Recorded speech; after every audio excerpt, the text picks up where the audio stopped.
Hello and welcome back to our channel. So today in this video we are going to discuss about how to send from Gcash to Paymaya. So without wasting much of our time, let's get straight into the video. So if you are from Philippines, you can access your Paymaya. So for this, you need to simply tap open your Gcash app. So once you have opened it, you need to simply tap on the transfer option to send money. So after doing this, you need to now simply find your Paymaya account by tapping on the bank transfers. So here, if you don't find Paymaya, you can simply go in the search bar and type in Maya. So once you have typed in Maya, you can find the bank option of Maya Bank or Maya Philippines Inc. or Maya Wallet. So these are the Paymaya apps. Now you need to simply tap it on and you need to now give the credentials of the person you want to send money to in your Maya account.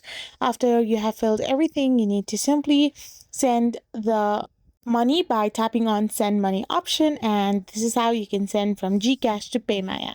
I hope you found this video helpful, so don't forget to hit that subscribe button and do give us a thumbs up. We will be back again with more informative videos. Thank you for watching.